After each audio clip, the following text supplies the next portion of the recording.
On va ensemble vers la parole de Dieu. On est dans notre thématique sur l'Église, la première Église, dans le livre des Actes. Et on a vu des points tellement importants, tellement essentiels. Une Église qui est unie, une Église qui annonce la parole de Dieu, une Église qui est remplie du Saint-Esprit, une Église qui vit la dimension du miraculeux. C'est ce qu'on trouve dans le livre des Actes des Apôtres. Et c'est sûr qu'il y a tellement de gens qui se tournent vers le Seigneur. On voit 3000 personnes le jour de la Pentecôte qui se tournent vers le Seigneur. On voit plus tard 5000 personnes qui se tournent vers le Seigneur. On voit des choses extraordinaires. On voit Pierre qui ouvre la porte de l'Évangile aux non-juifs dans la maison de Corneille. Ce Pierre qui a prêché aux 3000 prêche à quelques-uns dans une maison. On voit le Saint-Esprit qui descend, qui renouvelle, qui remplit les cœurs. On voit des boiteux être guéris. On voit des miracles en grand nombre. Ça, c'est le livre des Actes. Mais il nous faut tout considérer dans le livre des Actes. Ce n'est pas uniquement une église qui est unie, une église qui prie, une église qui est remplie du Saint-Esprit et qui vit le miracle. C'est également une église qui fait face à des difficultés, qui fait face à de l'opposition et qui fait même face à de la persécution. Et le livre des Actes est baigné, tout est mélangé. C'est comme pour une recette de cuisine, un gâteau. Vous pouvez prendre un élément, vous pouvez prendre le miracle, vous pouvez prendre l'unité, vous pouvez prendre la prière. Vous mélangez tout ça, vous ajoutez le petit ingrédient de la persécution et ça donne l'église des Actes. Et donc on va considérer ce matin ensemble une église qui persévère malgré l'opposition. Je disais que le livre des Actes est rempli de ces textes où elle fait face à l'opposition. Dans Actes au chapitre 4, verset 17, concernant Pierre et Jean qui se trouvent en face du tribunal religieux de l'époque, le Sanhédrin, il dit ceci. Le Sanhédrin donc qui s'adresse à Pierre et Jean, les apôtres qui venaient de faire au nom de Jésus se lever un homme qui était paralytique de naissance. Ils disent ceci, ces hommes religieux disent, mais afin que la chose ne se répande pas davantage parmi le peuple, défendons-leur avec menace de parler désormais à qui que ce soit en ce nom-là, donc au nom de Jésus. Ils appelèrent les apôtres. Plus tard, Acte 5, versets 40 et 41. Ils appelèrent les apôtres, les firent battre, leur enjoignirent de ne plus parler au nom de Jésus et les relâchèrent. Ceux-ci se retirèrent devant le Sanhédrin, tout joyeux d'avoir été jugés dignes de subir des outrages pour le nom de Jésus.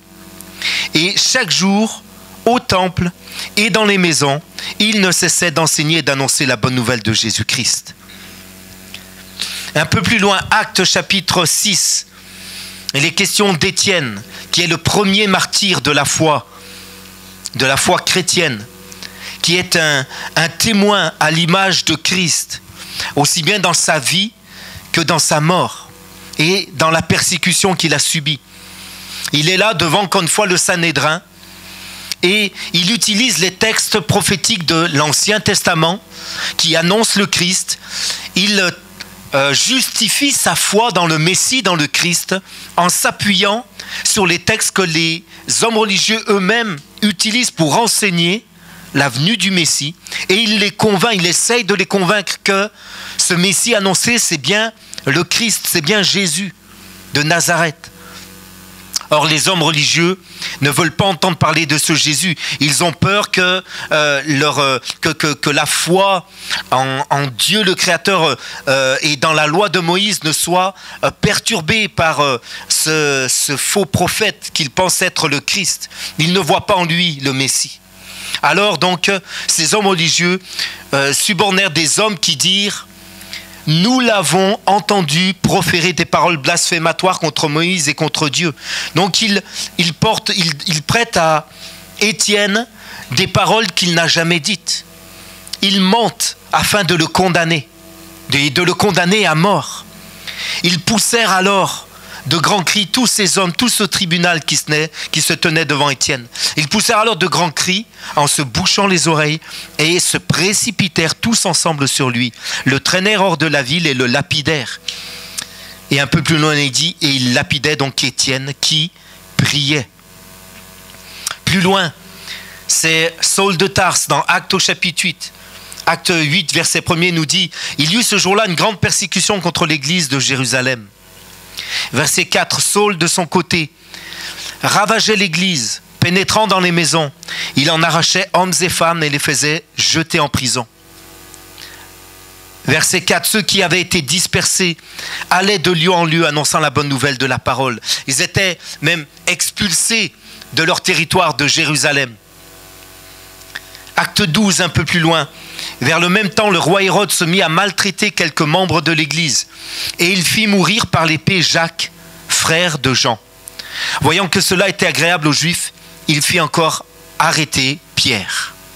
L'église est persécutée. L'église vit des choses extraordinaires. Elle vit une croissance extraordinaire, des miracles, l'unité, la puissance du Saint-Esprit. Ils sont remplis de l'Esprit, ils vivent dans la grâce, ils passent dans l'accomplissement de leur foi, leur espérance dans le Messie, elle se réalise. Ils sont pardonnés de leurs péchés, ils vivent quelque chose de formidable et dans le même temps, simultanément et régulièrement, ils vivent la persécution. La première église est donc une église qui a appris à faire face à la difficulté et qui s'est armée de cette pensée que la foi et l'opposition, ça va ensemble. Mais au lieu de les arrêter, ils se sont fortifiés et ils ont persévéré. Et aujourd'hui, l'Église du XXIe siècle vit encore la persécution. Non pas dans nos pays occidentaux, mais dans bien d'autres continents, l'Église vit une grande persécution. En réalité, il en a été ainsi tout au long des siècles.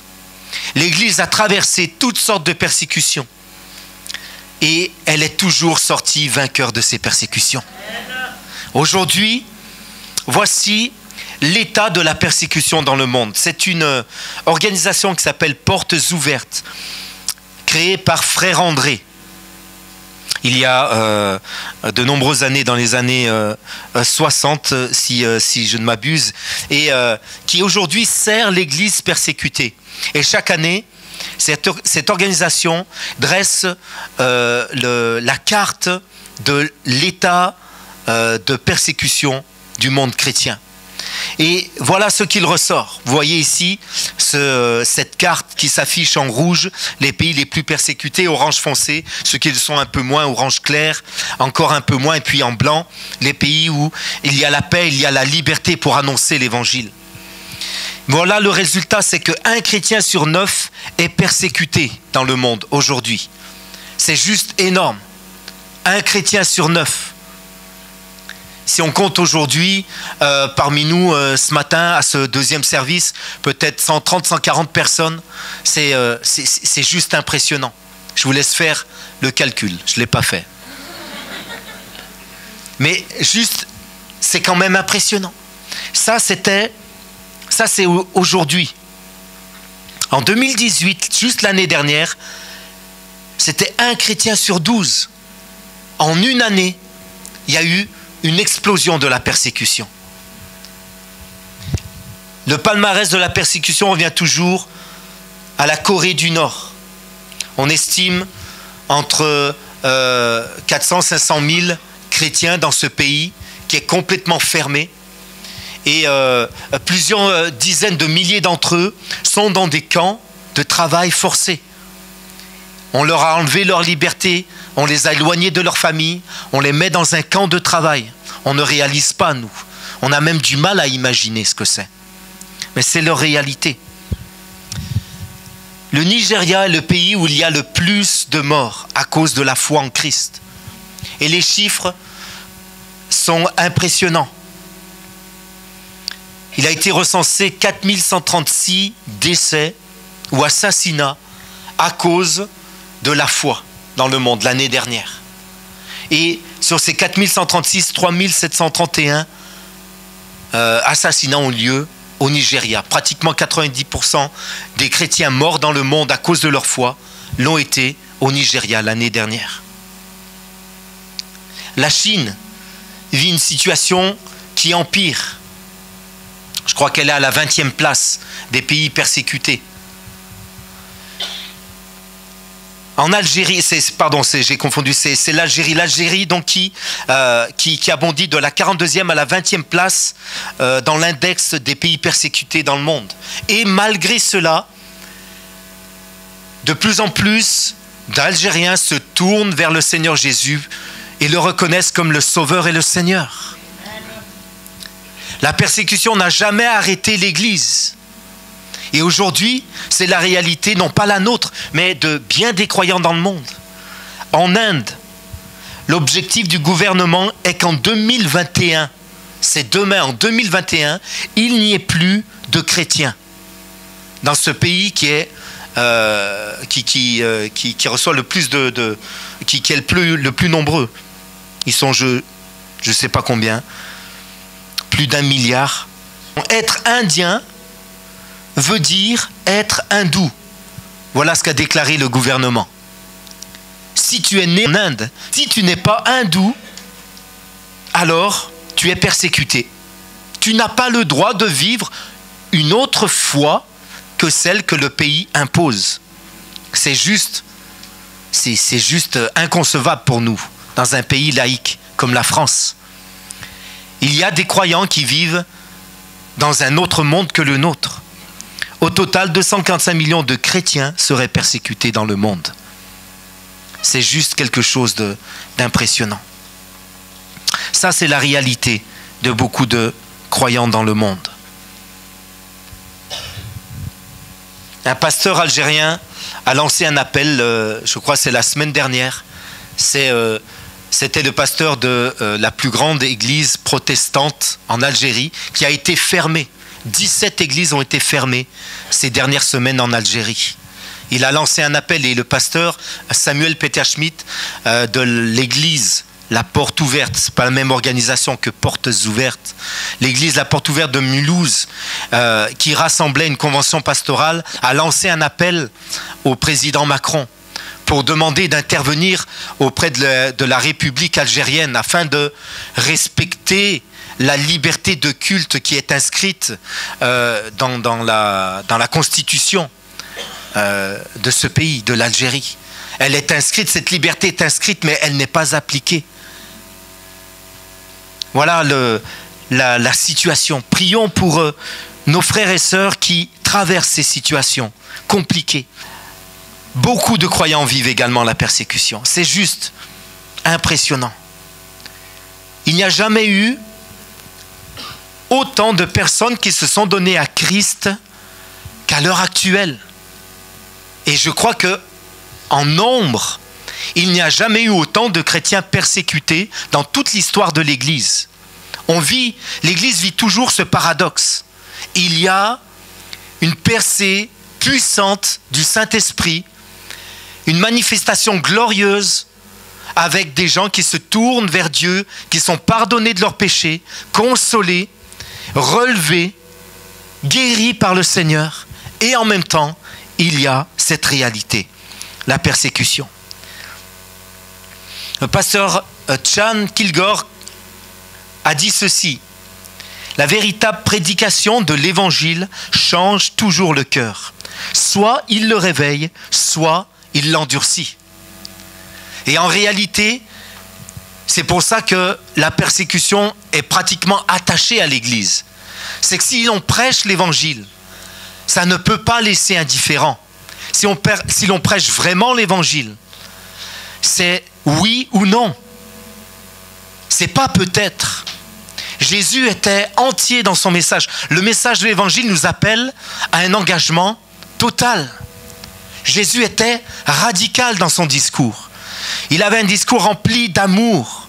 Il apportait la bonne nouvelle de l'évangile. Et à ceux qui l'acceptaient, il leur donnait le pouvoir d'être et de devenir enfants de Dieu. Mais à ceux qui refusaient, il n'y avait pas de « c'est pas grave ». Jésus a dit, celui qui a le Christ a la vie. Et celui qui n'a pas le Christ n'a pas la vie.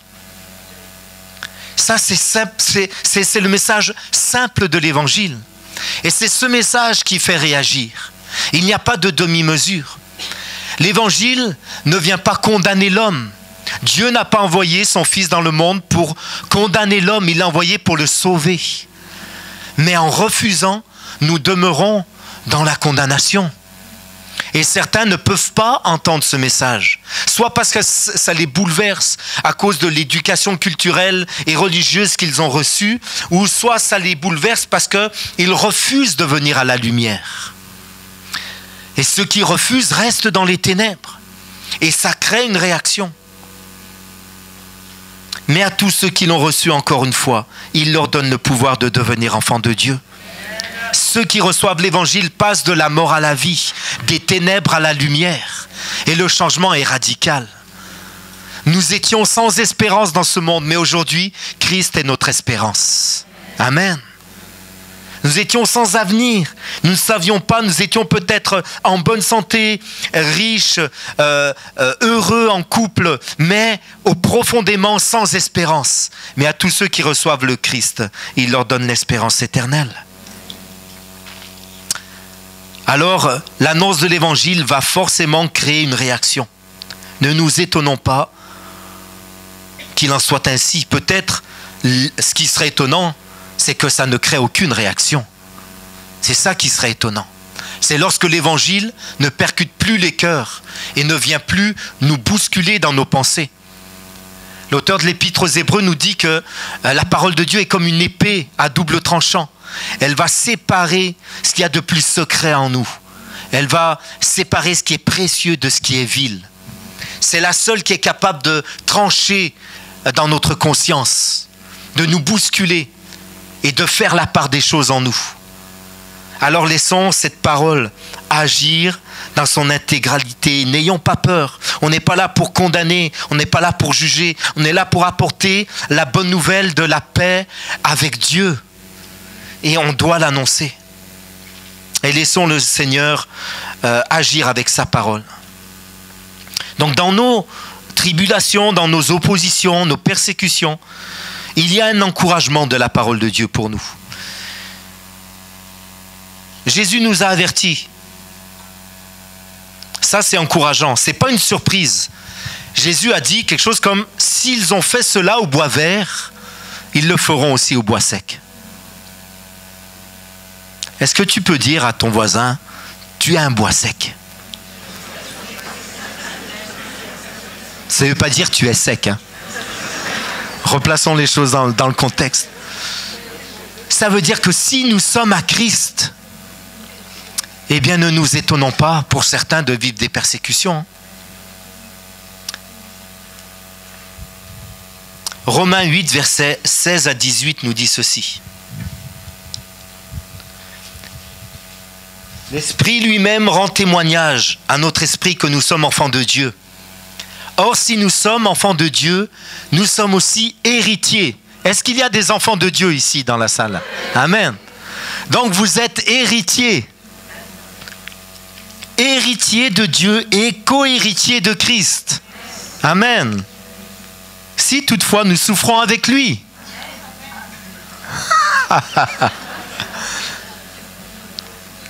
C'est la parole de Dieu. Nous, on aime juste le début du verset. Je suis héritier de Dieu, co-héritier de Christ. Alléluia. Oh Seigneur, je suis enfant de Dieu. Si toutefois tu souffres avec lui. Si tu n'as pas part aux souffrances, un texte nous dit, c'est que tu n'es pas un enfant légitime. Ouh! C'est rare qu'on écrive des chants sur ces versets-là, vous voyez?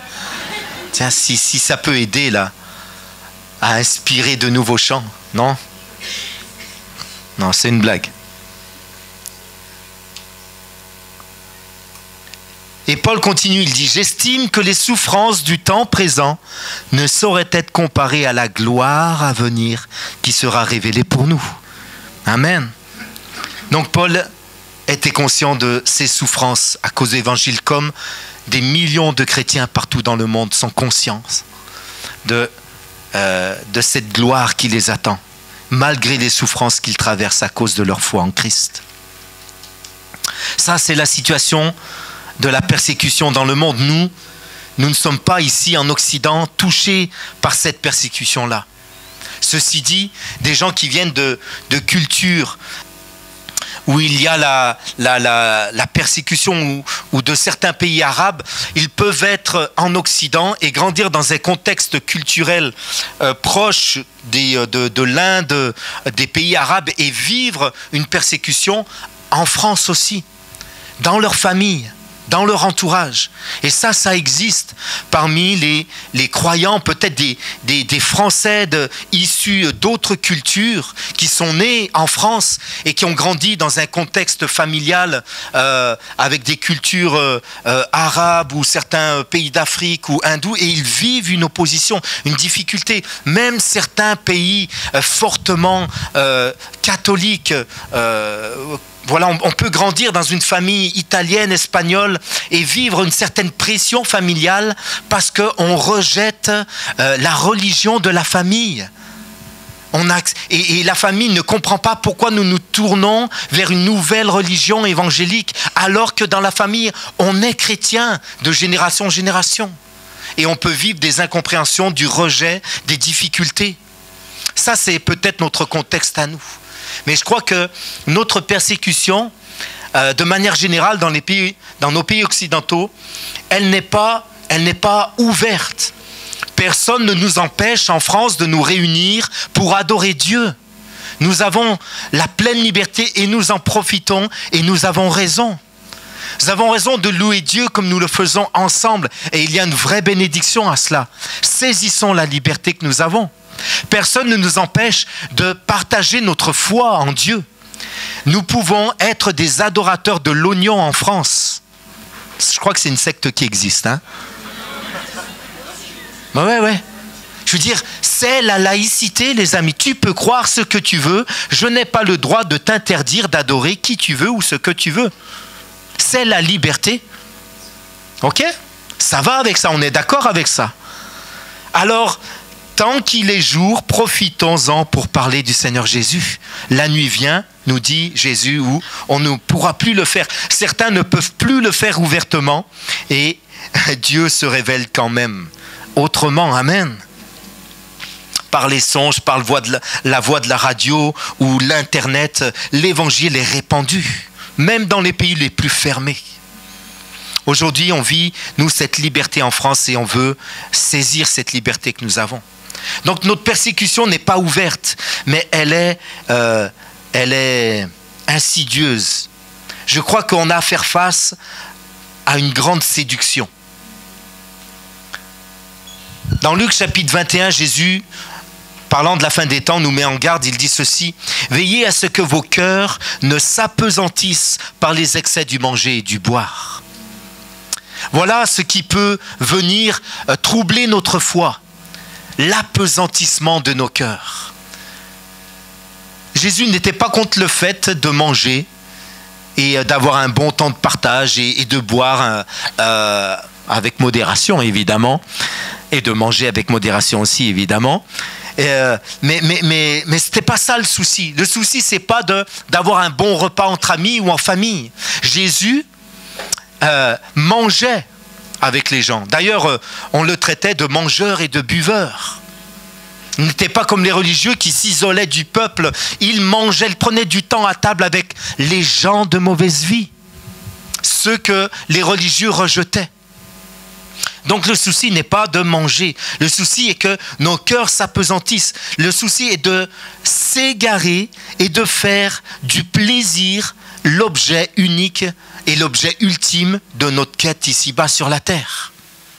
C'est le plaisir, la recherche systématique du plaisir. Je veux me faire plaisir. C'est notre société, ça. Notre société où on prône l'épanouissement personnel, notre société individualiste. Ce qui compte, c'est mon bonheur. Dans le couple, ce qui compte, c'est que ma conjointe me fasse plaisir. C'est pas qu'est-ce que je peux faire pour elle. Je schématise. Dans mon travail, ce qui compte, c'est que je m'épanouisse. Dans mes études, ce qui compte, c'est que je m'épanouisse. C'est bon l'épanouissement, comprenez-moi bien, j'ai rien contre ça. Mais la recherche systématique du plaisir peut nous éloigner de la réalité de l'évangile.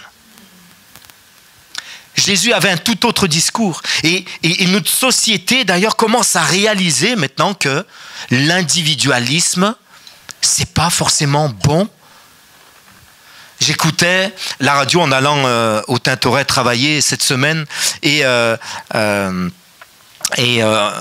il était présenté un nouvel ouvrage qui est sorti cette semaine par une philosophe, j'ai oublié le nom, et cet ouvrage voulait prendre le contre-pied du développement personnel.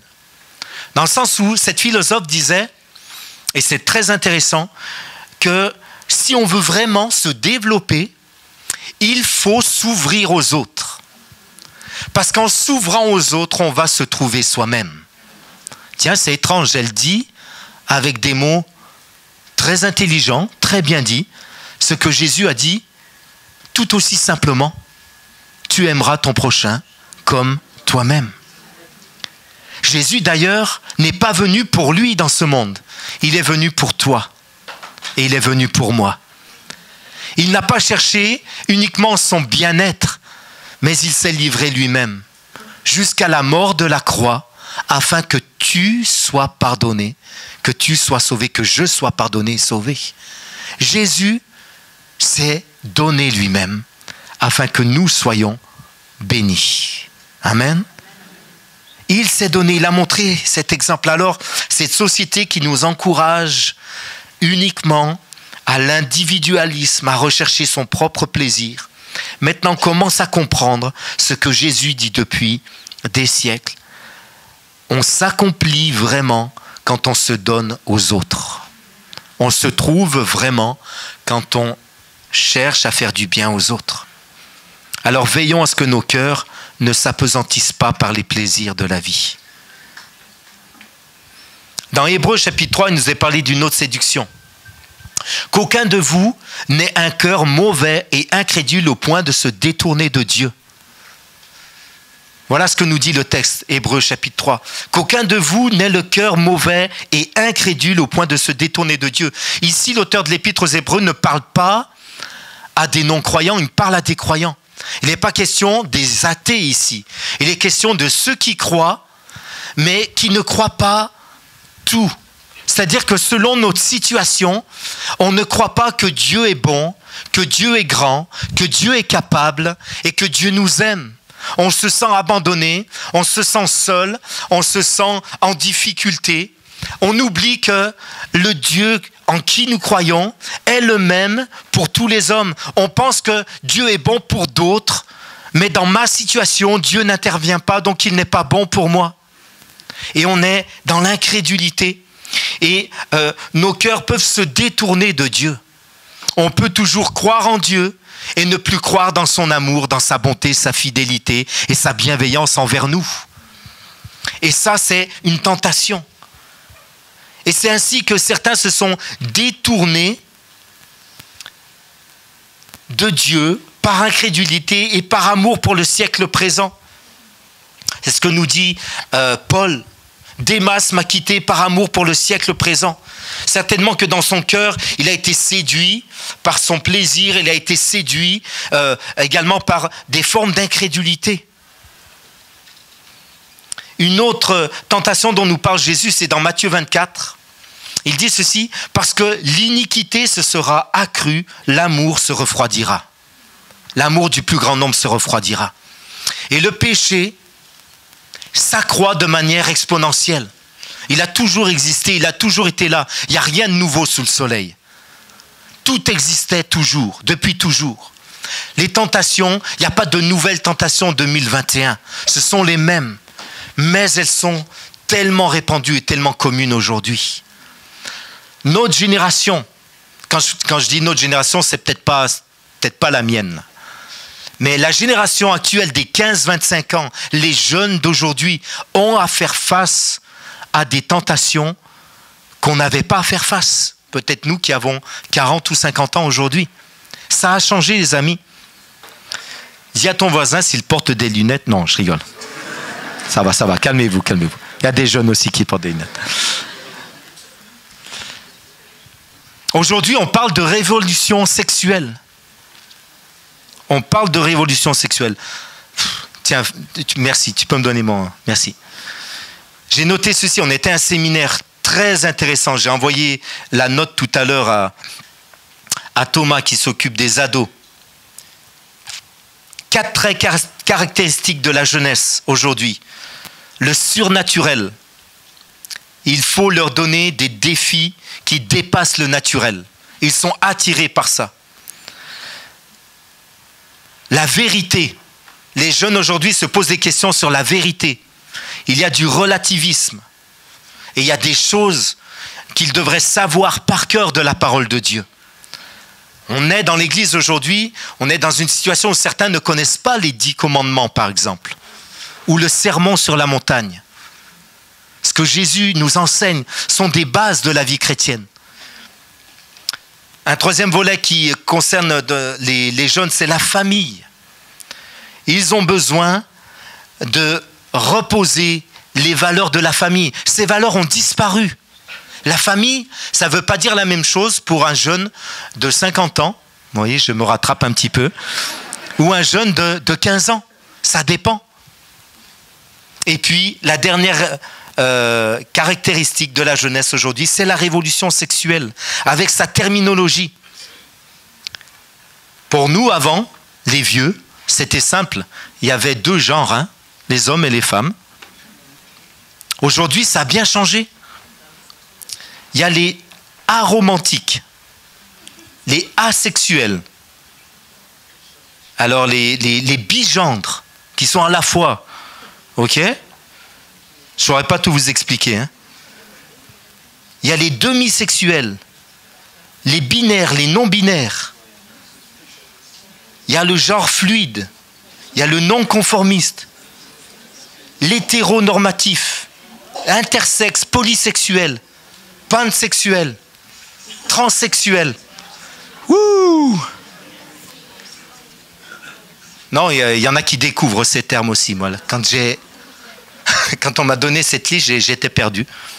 J'ai dit, rassure-moi. Bon. Mais honnêtement, interroger les jeunes aujourd'hui, tu peux être tout, il n'y a pas de limite, mon ami. Il n'y a pas de limite. Peu importe. Les valeurs de la parole de Dieu sont quand même profondément secouées. C'est une séduction pour notre société, d'ailleurs en réalité pour notre société occidentale, mais quand on réalise, même dans les pays pauvres, où il n'y a pas le confort, où il n'y a pas une certaine sécurité, et où même où il y a la persécution, les jeunes de l'Inde vivent les mêmes problématiques que les jeunes français. Aujourd'hui, avec l'Internet, ils parlent le même langage, ils s'habillent de la même manière, ils écoutent la même musique. Il n'y a plus de culture, il y a la culture jeune. Il n'y a plus la culture hindoue jeune et jeune française. Tout ça, c'est terminé. Tout le monde écoute du rap et le même rap et croit aux mêmes choses. Je parle des jeunes, hein, les amis. Il y a enfin une séduction philosophique. Dans Colossiens, il est dit ceci: prenez garde que personne ne vous séduise par la philosophie et par une vaine tromperie, s'appuyant sur la tradition des hommes et non sur Christ. Alors, ça ne veut pas dire que la philosophie, c'est une séduction. La philosophie, c'est un art. C'est comme la science. La science, c'est pas bon ou mauvais. La science, c'est de la recherche. On étudie des faits. La philosophie, c'est très bon.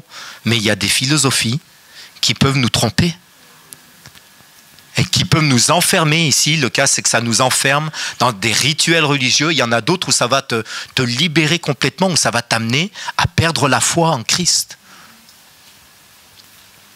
Et c'est incroyable comme, encore une fois, la génération d'aujourd'hui relativise.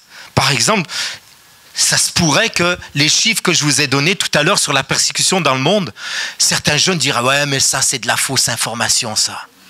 Ça, c'est pas vrai, ça n'existe pas. C'est les chrétiens, c'est un lobby chrétien secret qui a lancé ces informations pour qu'on pleure certains chrétiens. C'est pour se plaindre. C'est pour qu'on les soigne. » Non, attends.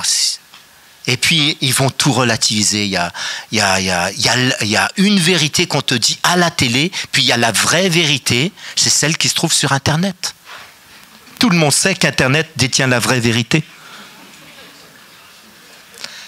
Mais on peut plaisanter, on peut rire de tout ça, mais beaucoup croient à la théorie du complot. On voit du complot partout. Et c'est sérieux, vous en connaissez, ça vous parle, rassurez-moi, ça vous parle? Hein? Ok. Est-ce que tu peux juste encourager la personne à côté de toi? Dis-lui, c'est bon, le pasteur, il s'est lâché. Et la semaine prochaine, ça sera un peu plus encourageant. C'est pas pour être décourageant. Je pense que de temps en temps, il faut regarder. Je crois profondément que c'est notre combat. Une séduction et non pas une persécution ouverte. Veillons à ce qu'on ne soit pas happé par le plaisir. La recherche de notre plaisir personnel uniquement. Veillons à ce qu'on ne se détourne pas de la foi en Dieu par l'incrédulité. Veillons à ce que le péché dans lequel on baigne ne nous atteigne pas. Mais gardons-nous. Veillons à ce que les philosophies dans lesquelles on baigne ne nous atteignent pas. C'est un peu comme la théorie de la grenouille. Peut-être vous la connaissez, non? C'est pas la théorie, c'est une expérience. Faut pas la faire. Hein. C'est pas très bon ça. Mais si vous prenez une grenouille et que vous la plongez dans de l'eau chaude, elle va réagir, elle va s'extirper, s'expulser de l'eau chaude. Essayez ça, vous verrez ça. Maintenant, si vous prenez la même grenouille, vous la mettez dans de l'eau normale, température ambiante, et que vous allumiez le feu là, de la casserole, petit à petit, elle va s'acclimater à la température qui monte, et elle ne va pas sentir de différence de température. Rien ne va la choquer, rien ne va l'alerter, et elle va finir par être bien, et elle va finir par mourir, sans avoir un sursaut, à cause de ce manque d'indication il y a un danger, l'eau est chaude. L'eau est chaude. Elle s'est acclimatée petit à petit. Ça peut être la tentation des chrétiens aujourd'hui. Où petit à petit, on est tellement baigné par la pensée de ce monde, par le péché qui s'accroît dans le monde, qu'on n'est plus en réaction. On est dans l'acclimatation. Et le Seigneur nous appelle simplement à veiller à cela et à garder nos cœurs et nos valeurs sur la parole de Dieu. Ma conclusion dans tout ça, c'est le texte de Hébreux chapitre 12, versets 1 à 3.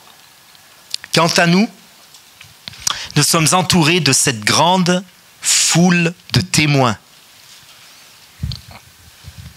Débarrassons-nous donc de ce qui alourdit notre marche, en particulier du péché qui nous entoure si facilement.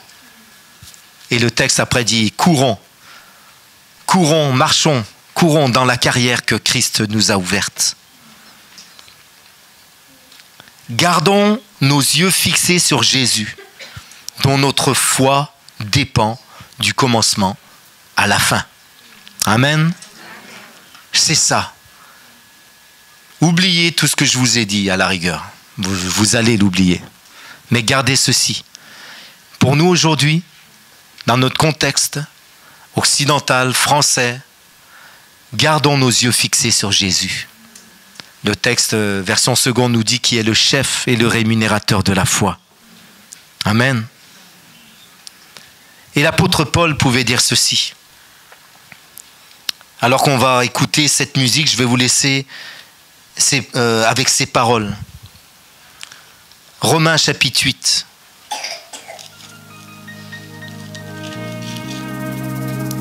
Nous savons du reste que toute chose concourt au bien de ceux qui aiment Dieu, de ceux qui sont appelés selon son dessein.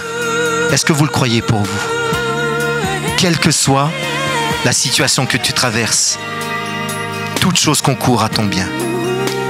Car ceux qu'il a connus d'avance, il les a aussi prédestinés à être semblables à l'image de son Fils, afin que son Fils soit le premier-né de beaucoup de frères. Ceux qu'il a prédestinés, il les a aussi appelés. Ceux qu'il a appelés, il les a aussi justifiés. Et ceux qu'il a justifiés, il les a aussi glorifiés. Que dirons-nous donc à l'égard de ces choses? Si Dieu est pour nous, qui sera contre nous? Lui qui n'a pas épargné son Fils, mais qui l'a livré pour nous tous, comment ne nous donnera-t-il pas aussi toutes choses avec lui? Qui accusera les élus de Dieu?